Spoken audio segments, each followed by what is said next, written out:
Hi, my name is Cindy Siegel, and I'm chairman of the Harris County Republican Party. And this is Leaders on the Right, our weekly podcast. And today our guest is Pastor Willie Davis.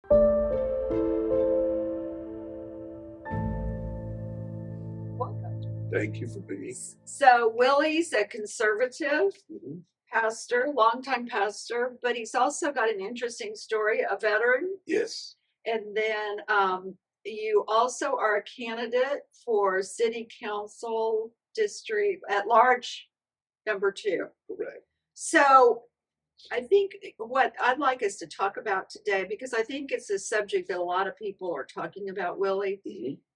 and as a pastor, people talk about the Constitution, the separation of, religion from the government. How do you reconcile that as a pastor? And I know that, I've known you for a while. Yes. And I know you're very active and been outspoken at Houston City Council meetings because, as a pastor and a member of the community, you've had concerns, particularly for several years, about the rising crime Mhm. and how it's probably hit, I would assume, from what I've seen, hit those underserved communities even harder than it's hit some of the others that, like a River Oaks that could afford their own private Absolutely. security. So, Yes. how do you reconcile, being a candidate, being a grassroots activist, And a pastor. and a pastor? That's a good question, Cindy. Let me thank you for that question because it's very relevant that um, people to speak to it because oftentimes people try to separate the political and the action that go on within our city, county, and state from our faith, and it's all tied in together. The Bible, biblical principles teaches us more about people should respect the government and the authority of people that's in charge, and it's vice versa. And so the idea of our faith, because it's tied to everything that governs our people. Our people are governed by these decisions that are made in city, county, and state government, federal. And so they need to be informed, they need to be taught. And so I'm, I'm very much in favor of understanding that we are part of the government. And so it dictates most of our lives. For example, the COVID issue, that affected many of us, All of us. especially in churches, where they tried to shut down our churches, which is our constitutional right. And so that's one of the things, and I'm going to always be an advocate for that. I teach my parishioners in our church. I'm an advocate, especially for young people. One of the things I do whenever a young person in my church, we'll do the birthday, piece. And when they'll say, well, I'm 17 and I'm about to be 18, and I do that little thing, and I say, all right, come on down. And they'll come down and I hand them a voter registration form. Oh, great. Yeah, and I said, this is you now, you're empowering yourself. And I'm challenging you to be not only a voter, but be an informed voter. And so that we get you the information on how to vote. And so that's some of the things I think that we need to do in all of our churches, no matter where it is. But you're right. Um, it's so important that we do it, especially in the Black and minority communities, because we are being directly affected by much as what's going on in our city, particularly Houston. So, what's the ethnic breakdown in your church? The ethnic breakdown is we have right now, majority of my parishioners are Black, and we have a Hispanic service that I do on Sundays at 1 o'clock. We have English service and Hispanic service. And of course, the dynamics where we live is virtually mostly predominantly Black and Hispanics. But our church is open to everybody. I mean, every church is really. Right. It's not a sign that says, Blacks or whites Right. only or Hispanics and Blacks only. No, it's open to everybody. But it's generally due to the demographics Right. in the community where I am. I'm all the way southeast of Houston, off of Martin Luther King. And of course, many of my friends and others come to my church, whether it's Ed and Nina Hindi Right. and everybody comes to my church because they all know Willie. And so they support, they support our church and they're part of our family. So do you get pushback from any of your parishioners? I mean, in terms of if they're a Democrat or Yeah. independent, that they're like, well, No, actually, and that is one of the things that I can honestly say. My parishioners, they understand my values, and they know what pastors are. There may be some of them who may disagree with my political values, but they don't let that affect them in terms of my pastoring of them, and because I give full time attention to my parishioners and to their concerns. But I never had a problem with anybody saying that I can't be a part of this because he's, a conservative or whatever. That's not it. And I do believe, Cindy, honestly, I think that many Black Americans are beginning to sway and understand the politics because we bring messages and trying to explain to the people. And I think a lot of the Black Americans who generally vote more on the left are leaving. They're saying, I've had enough, because we're not getting anything for our vote. So Yeah. I haven't had that problem. so, as a Black man in what, Vietnam? Yes, I was in Vietnam, sir. So you've seen, you like me, I Yes. mean, we've seen the country, um, the 60s and Yes. then the 70s, 80s, 90s, Yes. we've seen it really change. Yes. And, a lot of the statistics out is Americans have sort of moved away from organized religion. Mhm.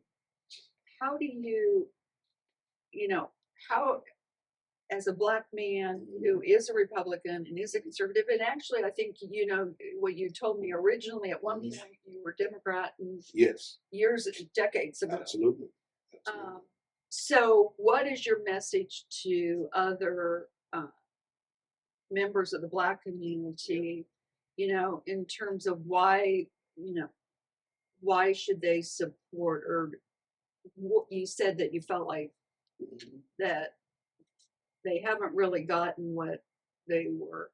I'm Right. not going to say promised, but they haven't had the support Absolutely. as a community. Right. What I would say, another good question, because the truth of the matter is, by being a Black conservative, I'm not or were at one time a Democrat, full-fledged heart Democrat, and because that's what my family was, that's what my household was, and the Democratic values I carried it.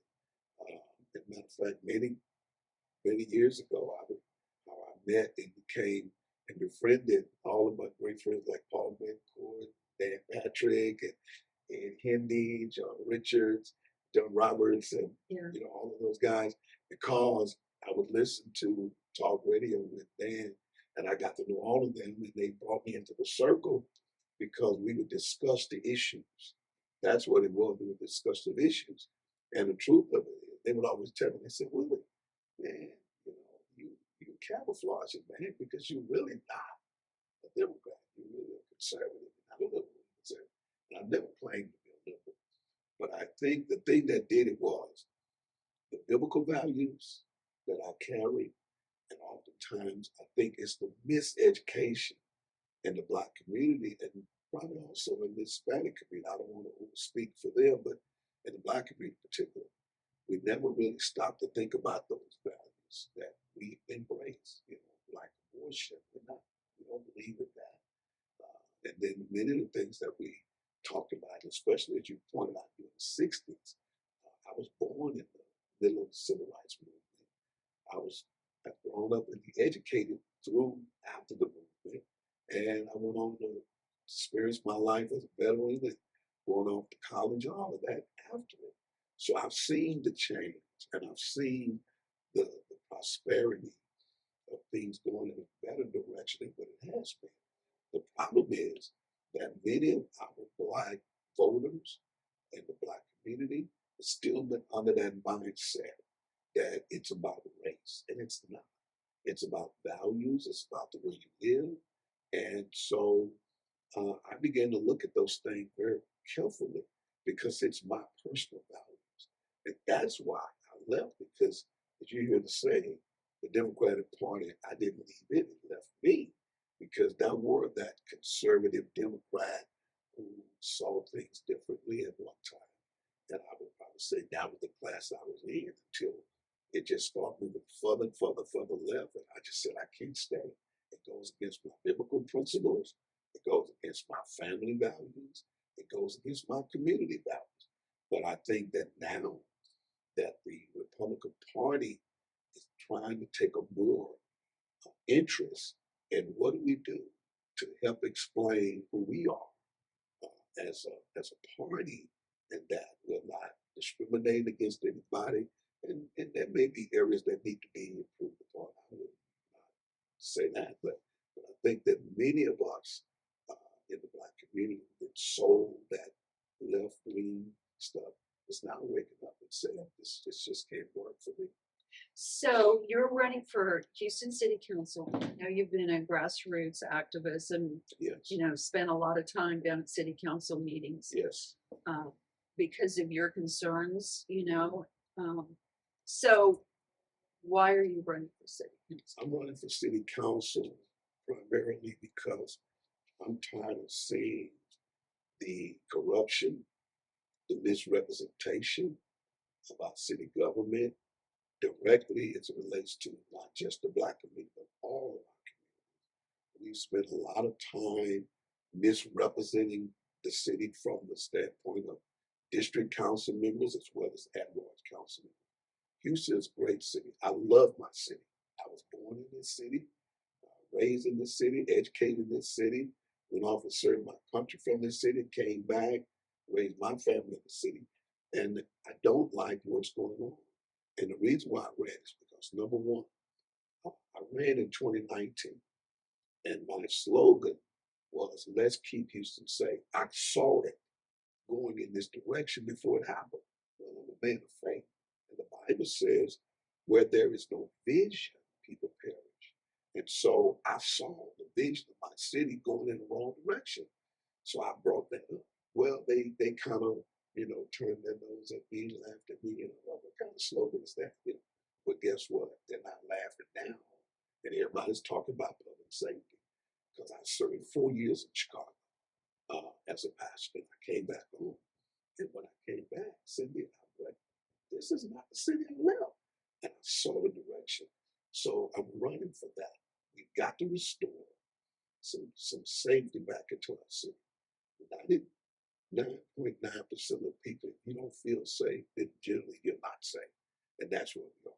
Secondly, we have a horrific infrastructure. We've had administration and people for the past 14 years, 8 years of this administration, 6 years of the one before it, and nothing has been done. It's been a money grab. They've been taking money from the public, hiding it under fees and that type of thing, but not putting it back into the city.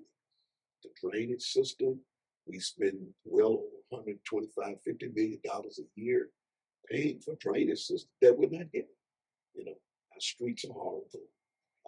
And then on top of that, too, there's some misrepresentation of monies distributed. We have a totally growing budget. 14 years ago, I think, when that administration took over the previous administration before Turner Lease, the budget was like 2.4 billion. Now it's 6.2. Wow. I mean, we went up $4 billion over that. And where's it at? And where's the money? And that doesn't, I assume that doesn't even include all the COVID money that they've got. No. It's madness. So what we have taxation without representation as it relates to the city government. And I want to change that. And I also want to change the fact that we need a better working class of council people. Everybody's all in their own little cocoon. Nobody's communicating with the other. That's not the representation of all in the city of Houston. We had people that talk to each other. They negotiated issues. Now it's one way or no way at all. And I think it's time for that. And so I want to serve my city because I care and love my city.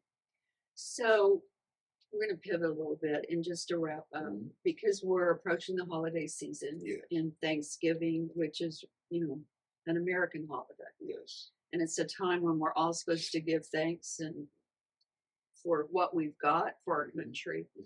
Mhm. It's a scary time. I, like everyone else, I turn on the news and I see what's happening in Israel and around the world. And we've seen what's, a dysfunctional Congress that hasn't seemed to be able to move things forward, and a Right. president who's kind of ignoring what's going on Yeah. on the border. Um, and then local government. What's your message for people that are watching the podcast in the community as a pastor? What's your message as we move into the holiday season, the Thanksgiving holiday? What would be your message to Houstonians of all faiths as well as all parties? My message to them would be this. Jesus said before his ascension back to his Father, he says, 2 commandments I leave with you. One, that you would love ye one another as I love you. And secondly, that you would keep my commandments, the things that Jesus taught us.